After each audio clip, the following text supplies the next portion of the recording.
Good morning fourth class. आज हम पढ़ेंगे हिंदी की पाठ्य पुस्तक रिमझिम और उसके चैप्टर 9 के बारे में, जिसका नाम है स्वतंत्रता की ओर और इसकी लेखिका है सुभद्रा सेन गुप्ता और हिंदी में अनुवाद किया है मनीषा चौधरी ने। तो आइए अब हम इस पाठ को पढ़ते हैं। धनी को पता था कि आश्रम में कोई बड़ी योजना बन रही है, पर उसे कोई कुछ न बताता। वे सब समझते हैं कि मैं 9 साल का हूँ, इसलिए मैं बुद्धू हूँ, पर मैं बुद्धू नहीं हूँ। धनी मन ही मन बड़बड़ाया। धनी और उसके माता पिता बड़ी खास जगह में रहते थे, अहमदाबाद के पास महात्मा गांधी के साबरमती आश्रम में, जहाँ पूरे भारत के लोग रहने आते थे। गांधी जी की तरह वे सब भी भारत की स्वतंत्रता के लिए लड़ रहे थे। जब वे आश्रम में ठहरते तो चरखे पर खादी का सूत काटते, भजन गाते और गांधी जी की बातें सुनते। साबरमती में सबको कोई न कोई काम करना होता, खाना पकाना, बर्तन धोना, कपड़े धोना, कुएं से पानी लाना, गाय और बकरियों का दूध दोहना और सब्जी उगाना। धनी का काम भी बिन्नी की देखभाल करना। बिन्नी आश्रम की एक बकरी थी। धनी को अपना काम पसंद था, इसलिए बिन्नी उसकी सबसे अच्छी दोस्त थी। धनी को उससे बातें करना अच्छा लगता था। उस दिन सुबह धनी बिन्नी को हरी घास खिलाकर उसके बर्तन में पानी डालते हुए बोला, कोई बात जरूर है बिन्नी। वे सब गांधी जी के कमरे में बैठकर बातें करते हैं।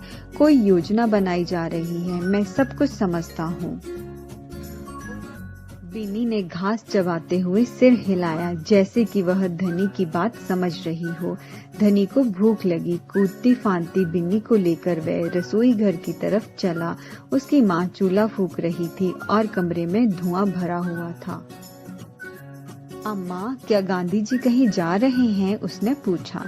खांसते हुए माँ बोली, वे सब यात्रा पर जा रहे हैं। यात्रा?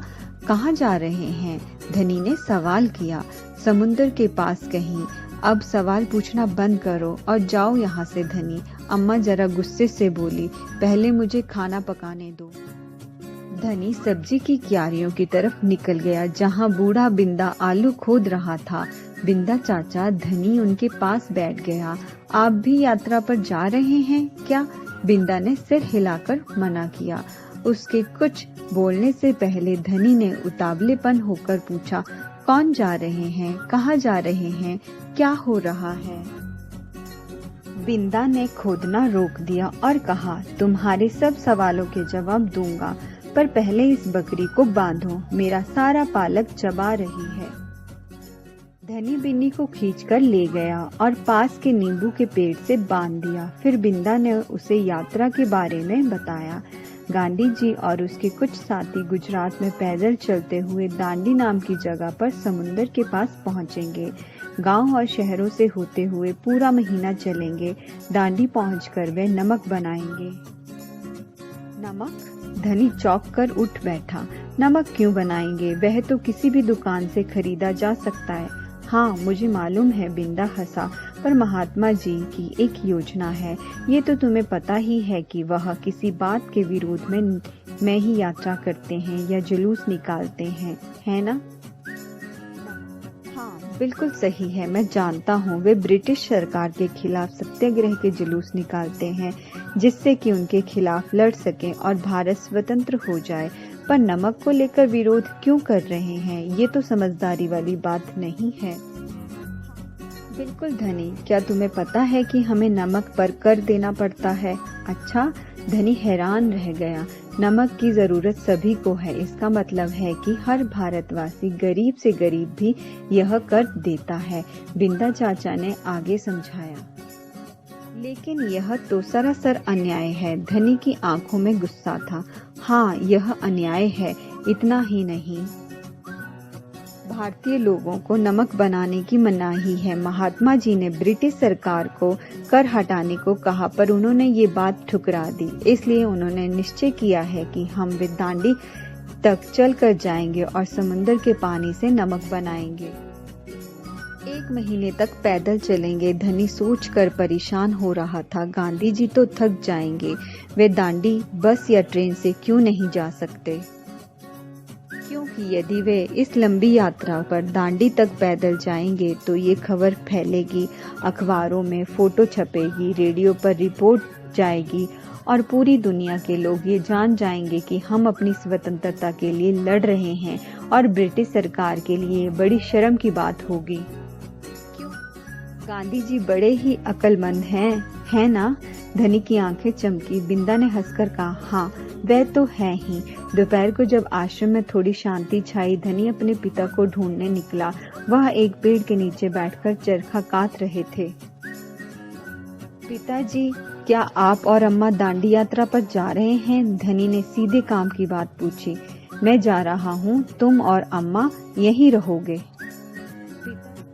मैं भी आपके साथ चल रहा हूँ। बेकार की बात मत करो धनी, तुम इतना लंबा नहीं चल पाओगे। आश्रम के नौजवान ही जा रहे हैं।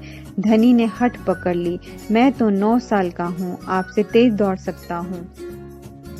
धनी के पिताजी ने चरखा रोककर बड़े धीरे से समझाया, सिर्फ वे लोग जाएंगे जिन्हें महात्मा जी ने खुद चुना है। ठीक है, मैं उन्हीं से बात करूंगा, वे जरूर हाँ कहेंगे। धनी खड़े होकर बोला और वहां से चल दिया। गांधी जी बड़े व्यस्त रहते थे, उन्हें अकेले पकड़ पाना आसान नहीं था, पर धनी को वह समय मालूम था जब उन्हें बात सुनने का समय होगा। रोज सुबह वे आश्रम में पैदल घूमते थे। अगले दिन जैसे ही सूरज निकला, धनी बिस्तर छोड़कर गांधी जी को ढूंढने निकला। वे गौशाला में गांव को देख रहे थे, फिर वह सब्जी के बगीचे में मटर और बंद गोभी देखते हुए बिंदा से बात करने लगे। धनी और बिन्नी लगातार उनके पीछे पीछे चल रहे थे। अंत में गांधी जी अपनी झोंपड़ी की ओर चले। बरामदे में चरखे के पास बैठकर उन्होंने धनी को पुकारा, यहाँ आओ बेटा। धनी दौड़कर उनके पास पहुंचा। बिन्नी भी साथ में कूदती हुई आई। तुम्हारा क्या नाम है बेटा? धनी, बापू। और ये तुम्हारी बकरी है? जी हाँ, ये मेरी दोस्त बिन्नी है जिसका दूध आप रोज सुबह पीते हैं। धनी गर्व से मुस्कुराया। मैं इसकी देखभाल करता हूँ। बहुत अच्छा, गांधी जी ने हाथ हिलाकर कहा। अब ये बताओ धनी कि तुम और बिन्नी सुबह से मेरे पीछे क्यों घूम रहे हो? मैं आपसे कुछ पूछना चाहता था। धनी थोड़ा घबराया। क्या मैं आपके साथ दांडी चल सकता हूँ? हिम्मत करके उसने ये कह डाला। गांधी जी मुस्कुराए। तुम अभी छोटे हो बेटा, दांडी तो बहुत दूर है। सिर्फ तुम्हारे पिता जैसे नौजवान ही मेरे साथ चल पाएंगे। पर आप तो नौजवान नहीं है, धनी बोला। आप नहीं थक जाएंगे? मैं बहुत अच्छे से चलता हूँ, गांधी जी ने कहा। मैं भी बहुत अच्छे से चलता हूँ। धनी भी अड़ गया। हाँ ठीक बात है, कुछ सोचकर गांधी जी बोले, मगर एक समस्या है। अगर तुम मेरे साथ जाओगे तो बिन्नी को कौन देखेगा? इतना चलने के बाद मैं तो कमजोर हो जाऊंगा, इसलिए जब मैं वापस आऊंगा तो मुझे खूब सारा दूध पीना पड़ेगा, जिससे कि मेरी ताकत लौट आए। ये बात तो ठीक है। बिन्नी तभी खाती है जब मैं उसे खिलाता हूँ। धनी ने प्यार से बिन्नी का सिर सहलाया। और सिर्फ मैं जानता हूँ कि इसे क्या पसंद है। बिल्कुल सही। तो क्या तुम आश्रम में रहकर मेरे लिए बिन्नी की देखभाल करोगे? गांधी जी ने प्यार से बोला। जी हाँ करूँगा, धनी बोला। बिन्नी और मैं आपका इंतजार करेंगे।